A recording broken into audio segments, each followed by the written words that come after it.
5వ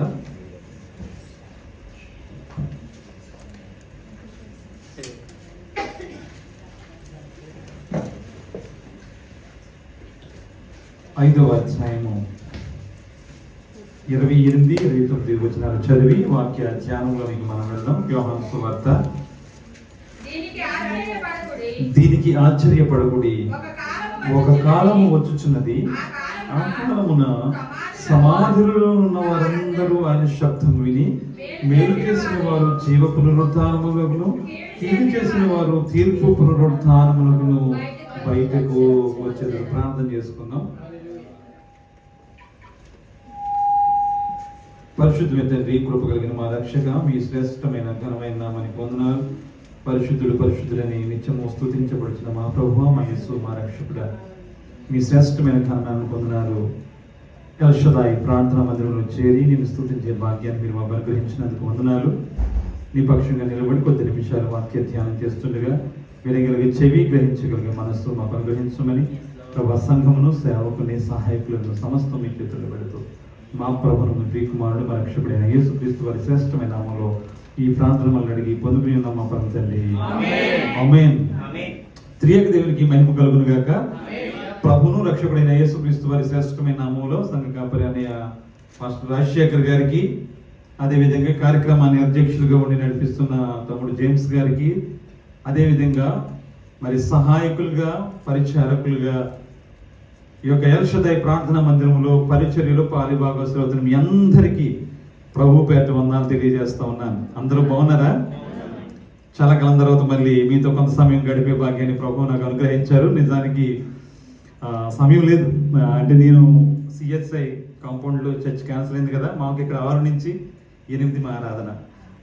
సో చాలా కొంచెం కంగారుగానే ఉన్నాను. దేవుని చిత్తం అయితే ఒక షార్ట్లీ 20 minutes వాక్యం, తర్వాత 10 నిమిషాల్లో బల్లారాధన, తర్వాత మీ కార్యక్రమాన్ని మీరు చక్కబెట్టేది. కానీ ఫస్ట్ ఆఫ్ ఆల్ అన్న రాజశేఖర్ గారిని 2025లో చూడడానికి ప్రభు తన కృపను అనుగ్రహించారు. నేను వెళ్ళినప్పుడు రాజమండ్రి వెళ్ళటం, కలవటం, అన్నతో పాటు ఒకరోజు ఆ సమయాన్ని రాజమండ్రిలో గడపడానికి దేవుడు తన కృపను అనుగ్రహించారు. ఆయన చూసి చాలా ధైర్యం తెచ్చుకోవడం జరిగింది. ఎందుకంటే చిన్న తలపోటు వస్తే, జ్వరం వస్తే చర్చిలు ఎగ్గొట్టేసే రోజుల్లో మరి తను డయాలసిస్లో ఉండి కూడా దేవుని మందిరం వాక్య పరిచయం నిమిత్తం ఆ స్థలాల్లోకి వెళ్ళటం, అక్కడ సహకరించి వాడుకుంటున్న సేవకుల సంఘాలు ఇవన్నీ చూసినప్పుడు మైసెల్ఫ్ నా మట్టుకు నేను బలం పొందుకోవడం జరిగింది. కాబట్టి దేవుడు నీ సేవకునికి ఇచ్చిన ఆరోగ్యాన్ని బట్టి, ఆ గొప్ప ఆసక్తిని బట్టి నేను ప్రభువును స్తుతిస్తూ ఉన్నాను. ఆ ప్రాంతాన్ని మిమ్మల్ని అందరినీ ఇక్కడ స్థిరపరిచి నడిపిస్తుంది. సామాన్యమైన విషయం కాదు. సంఘం కాపరి గారు అవుట్ ఆఫ్ ద బై ఉండి సంఘం ఎంత ఈ విధంగా ఉందంటే I really appreciate those are leading and those are supporting, those are participating. Thank you once again. అందరికీ కూడా హృదయపూర్వక వందనాలు తెలియజేస్తున్నాను. హల్లెలూయా. ఇక మిగతా విషయాలు మాట్లాడుకోవడానికి మనకు సమయం లేదు. దేవుని చిత్తం అయితే మళ్ళీ ఇంకెప్పుడన్నా ప్రశాంతంగా వచ్చి కొంత సమయం వాక్య ధ్యానం చేసి కొన్ని విషయాలు మాట్లాడుకుందాం. చాలా సంతోషం. ఇమ్మానుయేల్ గారు కూడా చూడటం చాలా సంతోషం. Nice to see you all sir. Right. పరిశుద్ధ లేఖన భాగాల్లోని చదువుబడిన వాక్యాన్ని కనుక మనం చూసినట్లయితే 5:28 అంటున్నాడు, దీనికి ఆశ్చర్యపరకుడి, ఒక కాలము వచ్చుచున్నది, ఆ కాలమున సమాధులలో ఉన్న వారందరూ ఆయన శబ్దము విని మేలు చేసిన వారు జీవ పునరుద్ధానమునకును, కీడు చేసిన వారు తీర్పు పునరుద్ధానమునకును బయటకు వచ్చేదరు. మరి మీ అందరికీ కూడా పునరుద్ధాన దిన శుభాకాంక్షలు కదండి. మనందరం కూడా చాలా సంతోషంగా ఉన్నాం. యేసు ప్రభు తిరిగి లేచాడు, మరణాన్ని జయించాడు, మరణపు ముళ్ళను విరిచారు. కాబట్టి ఆ యొక్క పునరుద్ధాన బలంతో, ఆ శక్తితో మనందరం కూడా చాలా సంతోషంగా ఉన్నాం. కానీ క్రిస్మస్ అంతా సంతోషంగా లేము. హల్లెలూయా, హల్లెలూయా. క్రిస్మస్ అంటే ఒక టైప్ ఆఫ్ వైబ్రేషన్స్. కాబట్టి మనం ఇంకా తిరిగలేదు ఇంకా సంతోషానికి, ఆనందానికి, ఆ హడావిడికి. బట్ రిజరెక్షన్ డే ఎందుకో తెలియదు కానీ అంత ప్రాముఖ్యతను సంతరించలేకపోతుంది. నిజానికి యేసు ప్రభు యొక్క జననం కన్నా ఆయన పునరుత్థానం చాలా. మనం మన పునరుత్థానుడైన యేసును బట్టే ఈ రోజున దేవుని మందిరంలో కూర్చున్నాం. చనిపోయిన వాడు చనిపోయిన గట్టి ఉంటే కనుక ఈ రోజున మనం ఇక్కడ కూర్చుని ఉండలేం. So the basement of our believe, basement of our faith is the resurrection of the Jesus Christ కదండి. ఆ యొక్క పునరుత్థానమే మనల్ని ఈ రోజు కూర్చోబెట్టింది. కాబట్టి చాలా చాలా స్పీడ్గా 2-3 విషయాలు ధ్యానం చేద్దాం ప్రియమైన వాళ్ళారా. యేసు ప్రభు యొక్క పునరుత్థానాన్ని గురించిన విషయాలు మనం ఏదో సంవత్సరానికి ఒక్కసారి మాట్లాడుకుంటే అయ్యేది కాదు. ఆయన మరణం, ఆయన జననం గురించి ప్రారంభిస్తే ఆయన జననం, ఆయన మరణం, ఆయన సమాధి, ఆయన తిరిగి లేవటం, తిరిగి ఆయన రాబోతాం. ఈ అన్ని విషయాలు మనం ప్రతి వారం ప్రతిరోజు మాట్లాడుకోవాలి.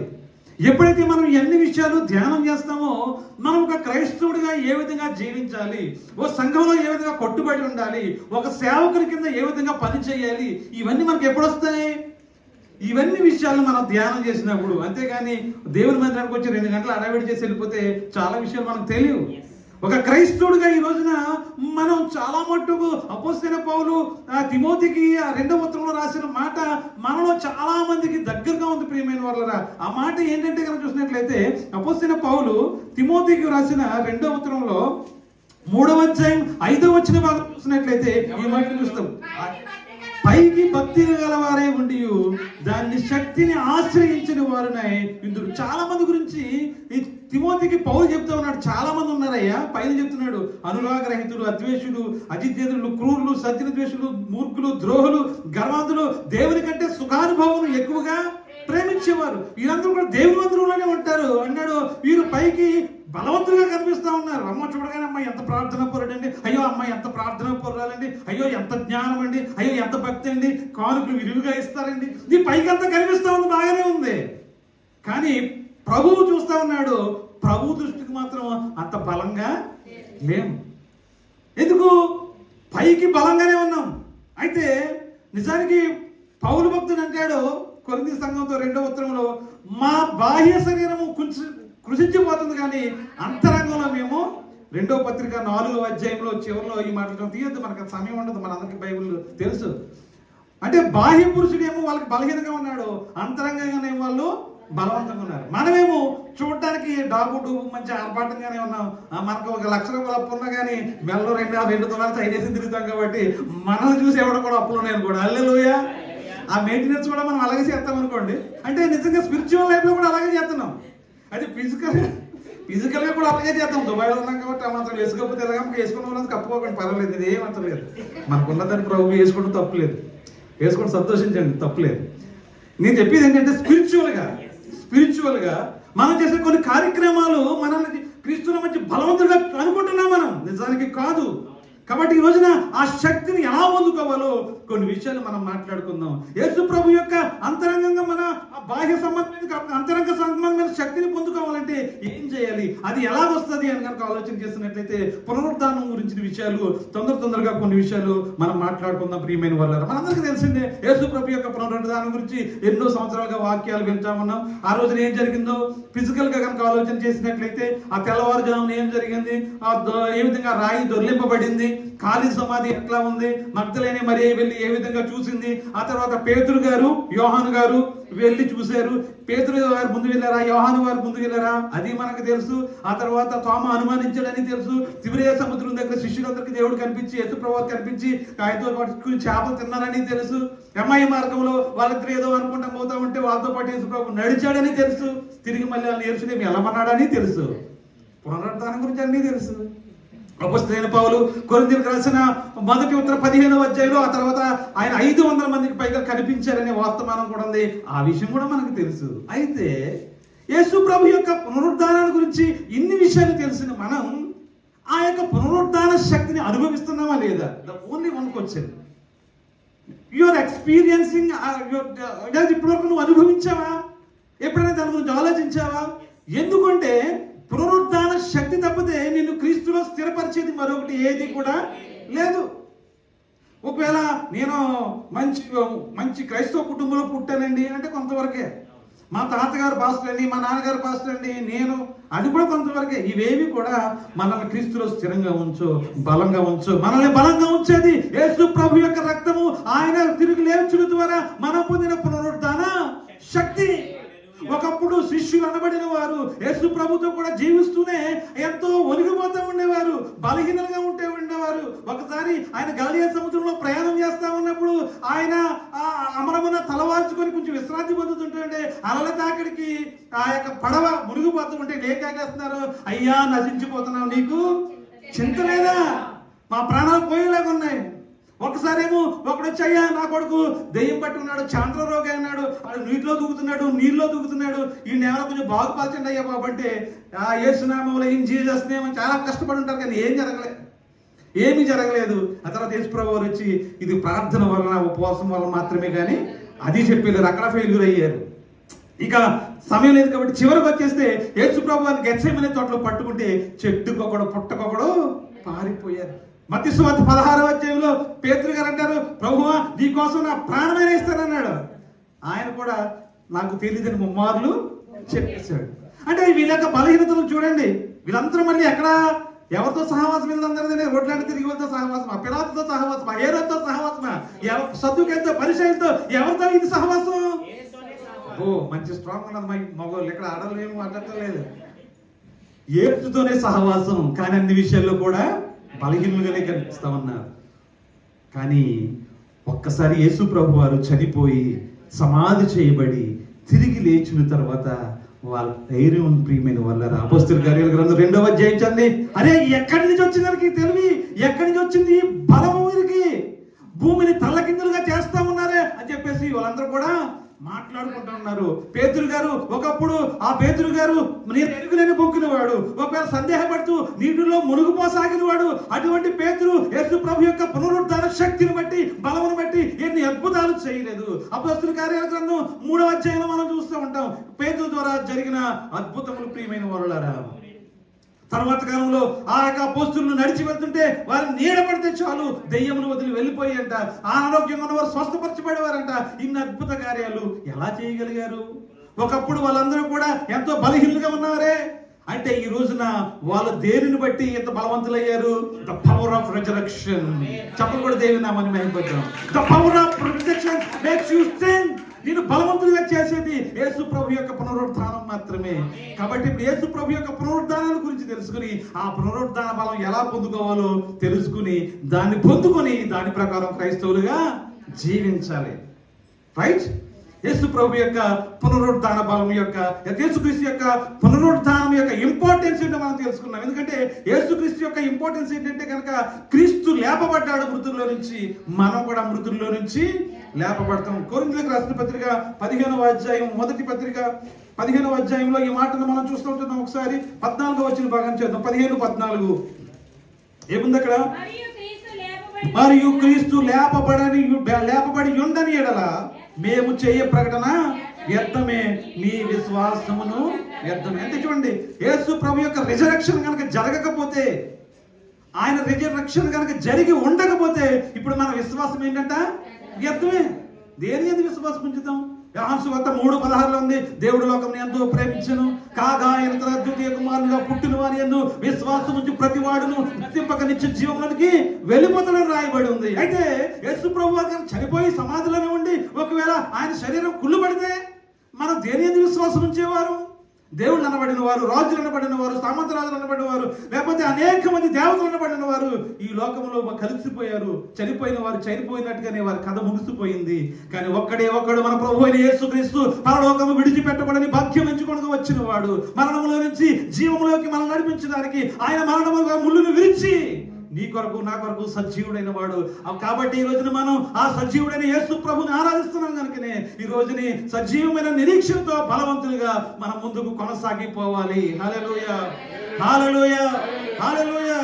కాబట్టి ఇప్పుడు చూడండి, what is the importance of the resurrection అంటే కనుక మనం మన విశ్వాసాన్ని కాపాడుకుంటా ఉన్నాం. అయితే రోమిలకు రాసిన పత్రిక 4:25 ఒక మాట ఉంటుంది, చూద్దాం. అపోస్తలుడైన పౌలు రోమిలకు రాసిన పత్రిక 4:25 ఇంకే మాట అంటాడు చూద్దాం. తెలిసిన మాటలు అవన్నీ కూడా. ఆయన మన అపరాధముల నిమిత్తము అప్పగింపబడి మనము నీతిమంతులుగా తీర్చబడుటకై వై హి రోజ్. ఎందుకు ఆయన లేపబడ్డాడంటే మొదటిది మన విశ్వాసాన్ని మనం కాపాడుకుంటే మన విశ్వాసంలో స్థిరంగా ఉండడం కోసం మన నిమిత్తం ఆయన లేపబడ్డాడు. ఆయన లేపబడ్డాడు కాబట్టి ఈ రోజు మనం విశ్వాసంగా ఉండగలుగుతున్నాం. రెండు, మనం నీతిమంతులుగా తీర్చబడటానికి ఆయన లేపబడ్డాడు. అయితే ఈ రోజున ఆయన కనుక తిరిగి మరణంలో నుంచి జీవంలోకి రాకపోతే, ఆ మరణపు పూలను వెలచకపోతే ఈ రోజు మనం నీతిమంతులు అయ్యే అవకాశమే లేదు. ఎందుకంటే ఏ భేదము లేదు, అందరూ పాపం చేసి దేవుడిని గ్రహించు. నీతిమంతుడు లేడు, ఒక్కడు లేడు. మనం ఉదయం లేచి మొదలుకొని సాయంత్రం రాత్రి వరకు చూపు ద్వారా, తలపు ద్వారా, మాట ద్వారా ఎన్ని అపవిత్రమైన పనులు చేస్తున్నాం ప్రియమైన వారు. ఈ రోజుకు కూడా even though we are a good Christians, క్రైస్తవులుగా పిలువబడుతున్నాం, కానీ మన చూపులో మార్పు లేదు, మన పద్ధతుల్లో మార్పు లేదు, మన నాలుకలో మార్పు లేదు. ఎందుకు ఎలా కలుస్తావు, నెమ్మదంగా చెప్పొచ్చు కదండి మీరు అనొచ్చు. నాలో నాకు టెన్షన్ అలాంటిది. మీరు తక్కువ కాదండి, మీకు వాక్యం తెలియక ప్రసంగానికి పిలుస్తారా? లేదు లేదు లేదు. కానీ ప్రభు ఈ రోజున నీతో సూటిగా మాట్లాడుతూ ఉన్నాడు. నా ఉద్దేశం నా తలంపులు కాదు, ప్రభు యొక్క తలంపులు, ప్రభు యొక్క ఆలోచన నిన్ను బలపరచడానికి. ఈ యొక్క ఈస్టర్ ఆరాధన ఊరికినే పోకూడదు. నీ కొరకు ఇంత ధనం వెచ్చించబడుతుంది. సేవకుడు బయట ఉన్న మిమ్మల్ని బలపరచడానికి అతను ఏర్పాటు చేసుకున్న తన కుటుంబస్తులు అవ్వచ్చు, సహకారులు అవ్వచ్చు, అందరూ కూడా ప్రయాసపడతా ఉన్నారు. సంఘం చెదిరిపోకూడదు, సంఘస్థులకి వాక్యం తక్కువ అవ్వకూడదు. మీకెప్పుడు కూడా వాక్యం తక్కువ అవుతుంది. మీకు అందరికీ ఇంటర్నేషనల్ స్పీకర్లే. ఏదో యుద్ధం వచ్చింది కాబట్టి దేవుడు మా లాంటి వాళ్ళు వాడుకుంటున్నాడు, కానీ యుద్ధం రాకపోతే మీరు పిలుస్తారా? దేవుని నామానికి మహిమ కలుగును గాక. మీరేమో అలా అనుకోకండి. నేను ఎప్పుడు కూడా నన్ను ప్రేమతో పిలుస్తూనే ఉంటాను. నాకే అవకాశం లేక సమయాన్ని బట్టి నేను రాలేకపోతున్నాను. అంటే నేను దేవుడు ఒక మాట చెబుతా ఉన్నాను. కాబట్టి ప్రభు ఈ రోజున నిన్ను బలపరచడానికి ఇంతటి అవకాశాన్ని కలుగజేశాడు. కాబట్టి క్రీస్తు యేసునందు మనం బలవంతులుగా తయారవ్వాలి. అపోస్తలుడైన పౌలు తిమోతికి రాసిన 2వ ఉత్తరం 2వ అధ్యాయం 1వ వచనంలో అంటాడు, నా ప్రియ కుమారుని తిమోతి, క్రీస్తు యేసునందన్న కృప చేత నీవు బలవంతుడు కమ్ము. చదవాలి మాటగా. అప్పుడు అంటాడు, క్రీస్తు యేసునందన్న కృప చేత నీవు బీ స్ట్రాంగ్ ఇన్ క్రైస్ట్.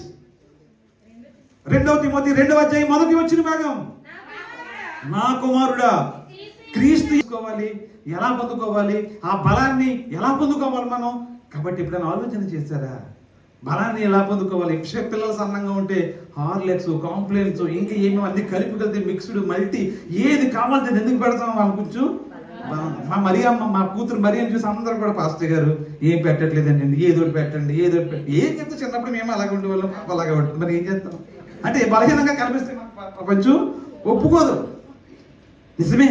కానీ స్పిరిచువల్గా ఒకసారి ఆలోచించండి. క్రైస్తవులుగా జీవన విధానం స్టార్ట్ చేసి ఎన్ని సంవత్సరాలైంది? మనం బాప్తిసం తీసుకుని ఎన్ని సంవత్సరాలైంది? మన మాటలో మార్పు వచ్చిందా? మన చూపులో మార్పు వచ్చిందా? మన పద్ధతిలో మార్పు వచ్చిందా? మన పనుల్లో మార్పు వచ్చాయా? రావాలి ప్రియమైన వాళ్ళ. వస్తే సంతోషమే, రాలేదని నేను అంటలేదు. ఒకవేళ రాకపోతే కూర్చుని ఉండకపోతుంది ఇక్కడ. కానీ ఇంకా ఇంకా ఇంకా అంతం వరకు సహించిన వాడే రక్షణ అనుభవంలోనికి ఉంటాడు, ప్రభుతో ఉంటాడు. కాబట్టి మనకు ఒక బేస్మెంట్ కావాలి, స్థిరమైన విశ్వాసం కావాలి. క్రీస్తు యేసు యొక్క ఆ యొక్క బలాన్ని, ఆ పునరుద్ధాన శక్తిని మనం పొందుకోవాలి ప్రియమైన వాళ్ళరా. ఎలా పొందుకుంటామంటే by faith, by hearing, by Holy Spirit, by living of Christ. అంటే చాలా విషయాలన్నీ ఒక్కొక్కటి వివరించుకోవడానికి సమయం లేదు. కాబట్టి ఇప్పుడు ఆ పునరుద్ధాన శక్తిని పొందుకోవడం కోసమే మనం ప్రయాసపడాలా. కాబట్టి ఏ విధంగా పొందుకోవాలి? మనకు ముందు ఒక పెద్ద ఆయన వెళ్ళాడు. ఆ పెద్ద ఆయన ఏం మాట్లాడుతున్నాడు, ఆ మాటలు చూసి మన మాటల్లోకి వచ్చేద్దాం. అపోస్తలుడైన పౌలు తిమోతికి, క్షమించండి, ఫిలిప్పీయులకు రాసిన పత్రిక, అపోస్తలుడైన పౌలు ఫిలిప్పీయులకు రాసిన పత్రిక 3వ అధ్యాయము 3వ అధ్యాయంలో 7 నుంచి ఈ మాటలు మనం చూస్తాం ప్రియమైన వాళ్ళారా. 3వ అధ్యాయము 7వ వచన భాగం చదవమ్మా, చదువుతారు. 3:9 చదువుదాం, సమయం లేదు. క్రీస్తును సంపాదించుకుని ధర్మశాస్త్ర మూలమైన నా నీతిని కాక క్రీస్తునందలి విశ్వాసము వలన నీతి, అనగా విశ్వాసమును బట్టి దేవుడు అనుగ్రహించుకు నీతి గలవాడనై ఆయన యందు అగపడు నిమిత్తము ఏ విధము చేతనను మృతుల నుండి నాకు పునరుద్ధానము కలుగవలెనని, ఆయన మరణ విషయంలో సమాన అనుభవం కలవాడనై ఆయన పునరుద్ధానమును ఎరుగు నిమిత్తము, ఆయన పునరుద్ధాన బలమును ఎరుగు నిమిత్తము, ఆయన శ్రమలలో పాలివాగిట ఎట్టిదో ఎరుగు నిమిత్తము సమస్తమును నష్టపరుచుకుని వాటిని పెంటతో సమానంగా. అది ఈ రోజున పునరుద్ధానం శక్తి మనకు కావాలంటే లోక సంబంధమైన విషయాలను పెంటతో సమానంగా ఎంచుకోవాలంటే అబ్బో చాలా కష్టమే కదండి. 2 గంటలు ఓకే, ఆదివారం చర్చిలో 2 గంటలు అన్నిటినీ పెంటతో సమానంగా ఎంచుకుంటాం ఓకే కదండి. అంత మాత్రాన్ని మరి క్రైస్తవులు అయిపోతే మరి ఆ యొక్క నిలబడగలుగుతామా? 2 గంటల భక్తి మనకు సరిపోతుందా? మనం ఏంటండి, ఇప్పుడు ఎవడన్నా దొంగతనం చేస్తున్నాడు అని తీసుకొచ్చి మన మధ్యలో కూర్చోబెట్టారు ఇక్కడ. అది చర్చ అని తెలిసిడికి ఆడేమన్నా అల్లసలగా తిరుగుతాడు ఏంటంటును, ఆడు అలాగే కూర్చుంటాడు. వ్యభిచారంలో పట్టుబడిన తీసుకొచ్చి కూర్చోబెట్టాను, వాళ్ళు కూడా అలాగే కూర్చుంటారు. ఎందుకు ఇది చర్చి, మనం ఇలాగ ఉండకూడదురా బాబు అని అనుకుంటారు. మరి మనకి వెళ్తానండి, మనము 2 గంటల భక్తే, వాళ్ళు 2 గంటల భక్తి అయితే ఇన్ని సంవత్సరాలు మీకోసం ఇన్ని ట్యూబ్ లైట్లు, ఇన్ని కలర్ లైట్లు, ట్యూబ్ లైట్లు రంగురంగుల లైట్లు మీకు తేరా, దాని మీద విషయాలు, మీకు లైవ్, మరి ఎన్నిటిని ప్రభువులు ఎక్కడెడతాడు తెలుసు మీకు? ఆ విషయం ఇప్పుడు ఆలోచించలేదు పాస్టర్ గారిని, ఆలోచించాలా? అడుగుతాడు. అడిగాడా? బైబిల్ అడిగాడా? అయ్యో కొరజినా, అయ్యో బెత్సబైదా, మీ మధ్య చేయబడిన అద్భుతములు తూరు సీదోను పట్టణంలో చేసినట్లయితే వాళ్ళు ఎప్పుడో బోని బట్ట కట్టుకొని మారు మనసు పొంది పశ్చాత్తాపడదురే అనడలేదా? దాని అర్థం ఏంటి? దాని అర్థం ఏంటి? అడిగడాలనే మనల్ని అడుగుతాడు. కాబట్టి బీ కేర్ఫుల్. దేవుని మందిరంలోకి వస్తా ఉన్నాం, మన ప్రవర్తనలో మార్పు రావాలి, మన పద్ధతిలో మార్పు రావాలి. క్రీస్తు కొరకు జీవించడంలో ఛాలెంజింగ్ ఉండాలి. ఎంతకాలం అండి ఊరికే? ఎంతకాలం వచ్చి వెళ్ళిపోతాం? ఇంకా చాలా సంతోషం. అప్రిషియేట్, మరొకసారి మిమ్మల్ని అందరూ కూడా నేను అప్రిషియేట్ చేస్తా ఉన్నాను. ఎందుకంటే 100 మందో 200 మందో సంఘంలో జనం ఉంటే పాక హడావిడి ఉంటుంది కాబట్టి జనాలు వెళ్తారు. ఒక 30 మంది 40 మంది ఉంటే ఎందుకు లేక అక్కడ ఏమి లేదు, పాస్టర్ గారు లేదు, ఏమి లేదు, అలాగే నీవు బలహీనమైన మాటలు మాట్లాడతారు. ఇంకొకడు నిజమే, ఎందుకు పాస్టర్ గారు లేదు కానీ ఉంటే వెళ్దాం, కానీ పాస్టర్ గారు ఉంటే మాత్రం ఏంటి, మనం మళ్ళీ పెద్ద కవరింగ్ ఉంటుంది అక్కడ. సర్లైతే పోనీ దీనికి వెళ్ళిపోదాం అంటూ చాలా మంది ఉంటారు. కానీ మీరందరూ కూడా కట్టుబడి ఉన్నారు. నిజమండి, ప్రభు ఒక రోజు మిమ్మల్ని చూసి సంతోషిస్తాడు, ప్రభు మిమ్మల్ని చూసి ఆనందిస్తాడు. కాబట్టి నేను చెప్పేది ఏంటంటే పదే ఇవన్నిట్లో మనం ఇంత స్థిరంగా ఉండాలంటే పునరుద్ధాన శక్తిని పొందుకోవాలి. ఇప్పుడు పౌలేమన్నాడు, ఆ పునరుద్ధాన శక్తిని పొందుకోవాలంటే వెలుగునున్నటువంటిని మర్చిపోయి ఈ లోకంలో ఉన్న వాటినన్నింటిని కూడా సమస్తము పెంటగా ఎంచుకోవాలంట. అందుకే ఫిలిప్పీయులకు రాసిన పత్రిక 3వ అధ్యాయం 1వ వచనంలో ఏమన్నాడు అపోస్తలుడైన పౌలు? ఆయన పెంటగా ఎంచుకున్నాడు కాబట్టి అపోస్తలుడైన పౌలు కొలస్సీయులకు రాసిన పత్రిక 3వ అధ్యాయం 1వ వచనం, మీరు క్రీస్తుతో కూడా లేపబడిన వారైతే పైనున్న వాటిని వెదకుడి, అక్కడ క్రీస్తు దేవుని కుడి పార్శ్వమున కూర్చుని ఉన్నాడు. పైనున్న వాటి మీదనే గాని భూ సంబంధమైన వాటి మీద మనస్సు పెట్టకండి. ఎందుకు పెట్టుకోకూడదు అంటే ఏలయనగా మీరు మృతి పొందితిరి, మీ జీవము క్రీస్తుతో కూడా దేవుని యందు దాచబడినది. మనకు జీవమైన క్రీస్తు ప్రత్యక్షమైనప్పుడు మీరును ఆయనతో కూడా మహిమయందు ప్రత్యక్షపడుదురు. మనకు ఒక హోప్ ఉంది, మనకు ఒక నిరీక్షణ ఉంది. ఇక్కడ ఏం చెప్తున్నాడు పౌలేమన్నాడు? ఆ పునరుద్ధాన శక్తిని పొందుకోవాలని నా సమస్తము వెనకనున్న వాటిని విడిచిపెట్టేసి మర్చిపోయి నేను క్రీస్తులో బలం తెచ్చుకుంటున్నానని అంటున్నాడు. కాబట్టి ఈ రోజున క్రైస్తవులమే కానీ లోకాన్ని వదిలిపెట్టగలుగుతున్నామా? పూర్తిగా వదిలిపెట్టేమని నేను అంటలేదు. పూర్తిగా వదిలిపెట్టేయమంటే మనం ఎక్కడనో దీవులోకి వెళ్ళిపోవాలి, లేదంటే ఇంక మనల్ని మనం మొత్తం మీద మార్చేసుకుని ఇంకెవరితోటి మాట్లాడుకోవడం, ముఖం వికారంగా పెట్టుకుని నేను భక్తి పరుడు అన్నట్టుగా బోర్డు వేసుకుని అలా తిరిగేది, అలాగ అంటలేదు. సో కొన్ని విషయాలు వచ్చినప్పుడు నిన్ను చూసి వీడు క్రైస్తవుడు, ఈమె క్రైస్తవురాలు, విశ్వాసం నుండి తొలగిపోకుండా ఉన్న సందర్భం చూడండి. ఈ రోజున మనం మన భారతదేశంలో ఎన్నో సమస్యలు చూస్తూ ఉన్నాం. చర్చిలు కొలగొడతా ఉన్నారు. మణిపూర్ అనే రాష్ట్రంలో అనేక మందిని నరికారు, తగలబెట్టారు. ఈ రోజున కొంతమంది చిన్న వీడియోలు చూస్తూ ఉంటే మనం నిలబడతా ఉన్నారు. వాళ్ళ ఇంట్లో ప్రార్థన చేసుకుంటే వచ్చి కొట్టేస్తా ఉన్నారు. కొంతమంది భార్యలు నిలబడతా ఉన్నారు, భర్తలు నిలబడతా. అంత ఛాలెంజింగ్ మైండ్ ఎలా వస్తుంది వాళ్ళకంటే విశ్వాసంలో వాళ్ళు ఏం వస్తున్నారు? స్థిరంగా ఉన్నారు. అంతరంగ పురుషుడు బలంగా ఉన్నాడు. మరి దుబాయ్లో ఈ రోజున ఏం కష్టాలు లేవు కాబట్టి మనం బాగానే దేవుని మందిరాలకు వస్తూ ఉన్నాం. పర్వాలేదు, ఒకవేళ అక్కడ కాదంటే ఇక్కడ కాదంటే అక్కడ, ఏదో విధంగా దేవుని మందిరానికి వచ్చేస్తాం, బాగానే ఉంది. ఒక రోజున ఒకవేళ కష్టాల కొలుములో మనం ముందుకు వెళ్ళవలసి వస్తే, అసలు నిజానికి క్రైస్తవుడు అన్నవాడు కష్టాలు లేకుండా నేను ఐఎమ్ ఏ గుడ్ క్రిస్టియన్ అని అంటే మనం నమ్మకూడదు. అంతేనా? కష్టాలు లేని వాడు క్రైస్తవుడే కాదు. ప్రతి ఉదయం లేచిన దగ్గర నుంచి మనకి ఏదో మంచి సీనరీ చూడాలనిపించదు, మన బైబిల్ ప్రకారం చూడకూడదు. అది మనకు కష్టమే కదా.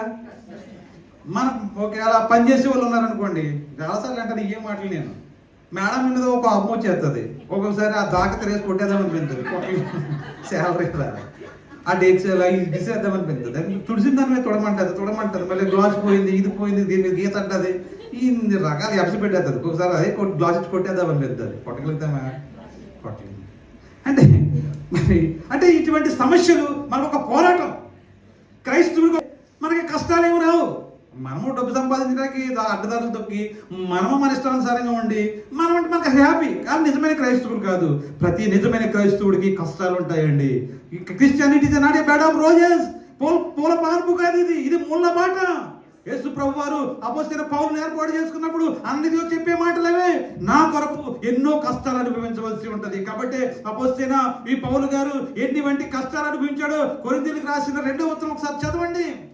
అపోస్తలుడైన పౌలు కొరింథీయులకు రాసిన 2వ ఉత్తరం 13వ అధ్యాయం అని 11వ అధ్యాయంలో ఈ మాటలు ఉంటే ప్రియమైన వాళ్ళ తొందరగా చదివించి నా మాటలు నేను ముగిస్తాను. 11వ అధ్యాయం 24వ వచనం చదువు, 23 నుంచి చదువుదాం.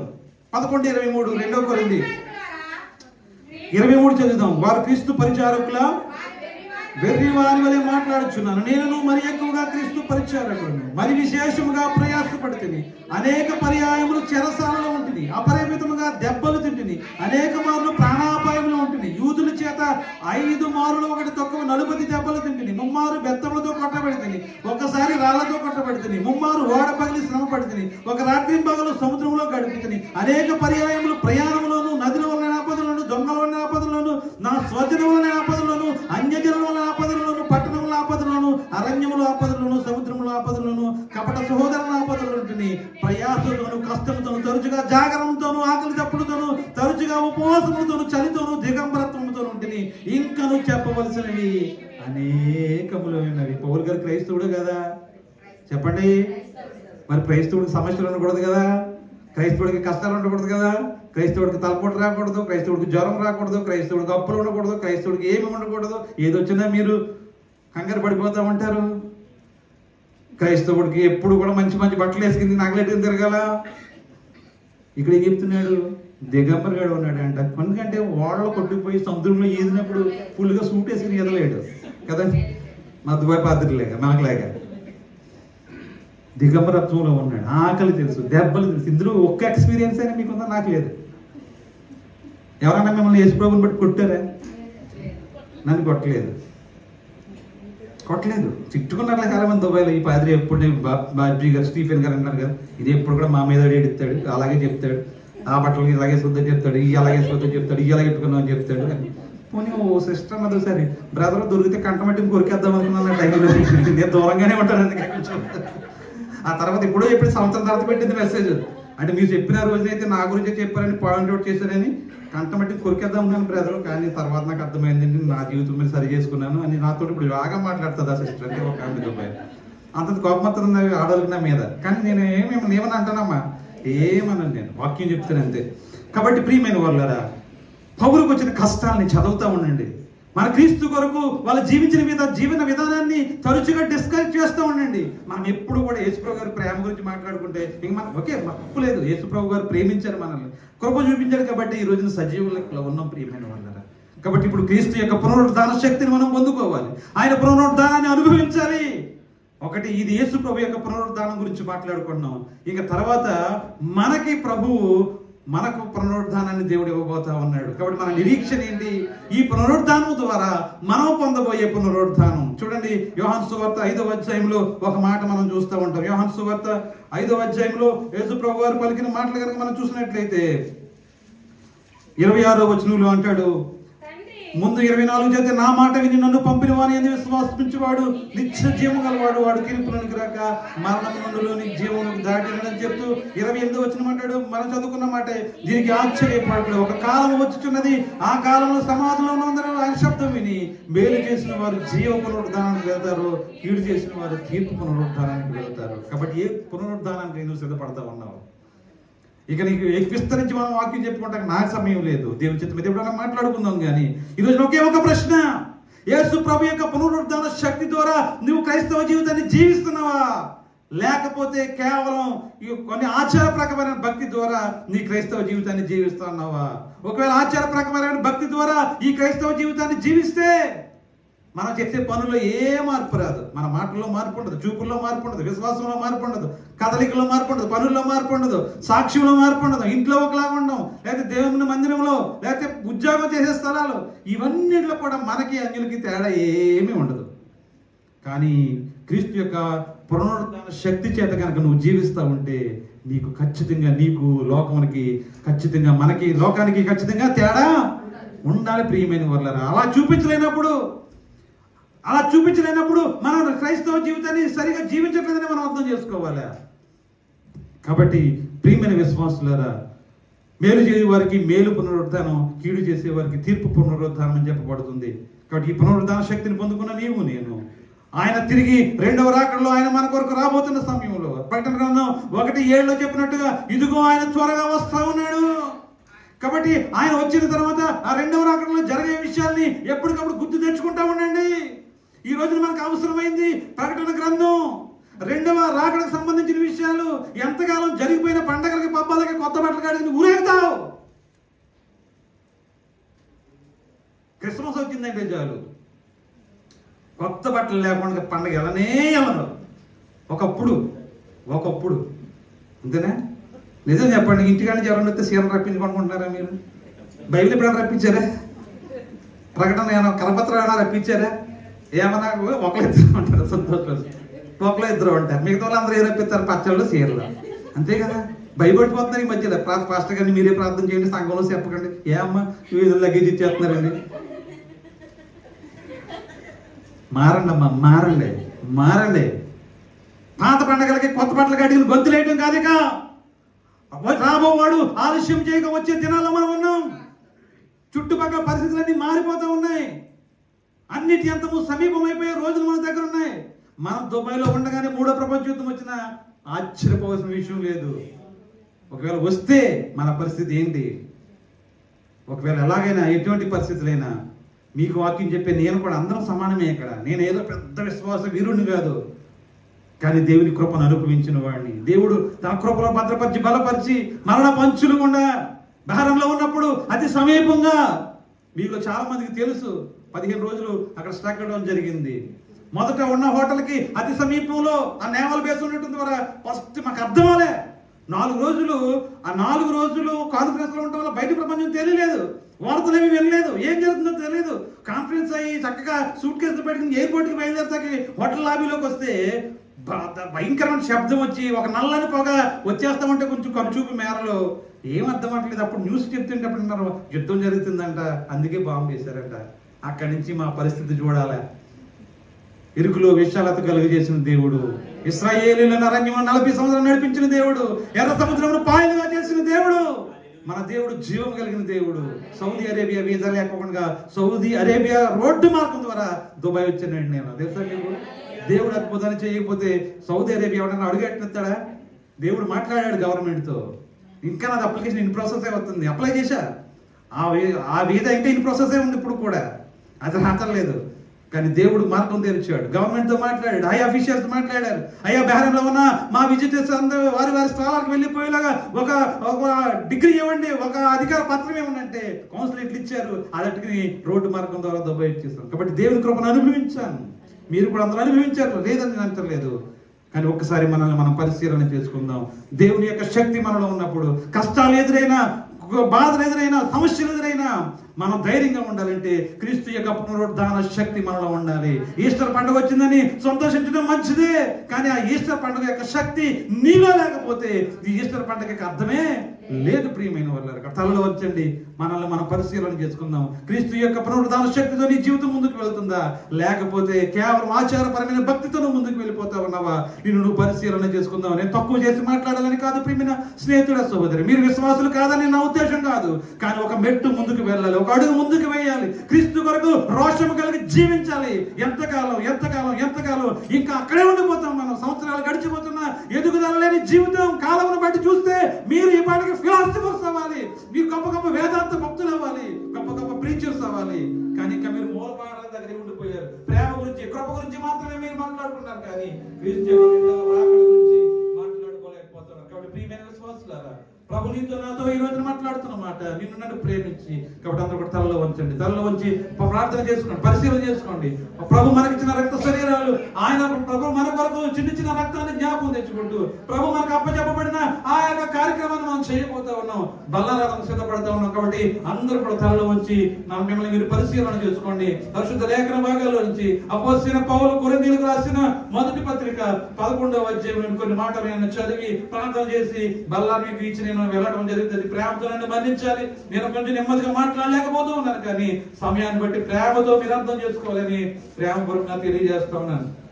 అపోస్తలుడైన పౌలు కొరింథీయులకు రాసిన మొదటి ఉత్తరం 11వ అధ్యాయము 23వ వచ్చిన భాగం, నేను మీకు అప్పగించిన దానిని ప్రభువు వలన పొందితిని. ప్రభువు అయిన యేసు తాను అప్పగింపబడిన రాత్రి ఒక రొట్టెను ఎత్తుకుని కృతజ్ఞతాస్తుతులు చెల్లించి దానిని విరిచి, ఇది మీ కొరకైన నా శరీరము, నన్ను జ్ఞాపకం చేసుకుంటే దీన్ని చేయడని చెప్పాను. ఆ ప్రకారమే భోజనం పిమ్మటైన పాత్రను ఎత్తుకొని, ఈ పాత్ర నా రక్తము వలనైన క్రొత్త నిబంధన, మీరు దీనిలో త్రాగునప్పుడేలా నన్ను జ్ఞాపకం చేసుకుంటే దీనిని చేయడని చెప్పాను. మీరు ఈ రొట్టెని తిని ఈ పాత్రలో త్రాగునప్పుడేలా ప్రభు వచ్చే వరకైన మరణమును ప్రచురించుదురు. కాబట్టి ఎవడు అయోగ్యంగా ప్రభు యొక్క రొట్టెను తినును లేక ఆయన పాత్రలో త్రాగును, వాడు ప్రభు యొక్క శరీర రక్తమును గురించి అపరాధి. కాబట్టి ప్రతి మనుషుడు తను తాను పరీక్షించుకొనవలెను. కాబట్టి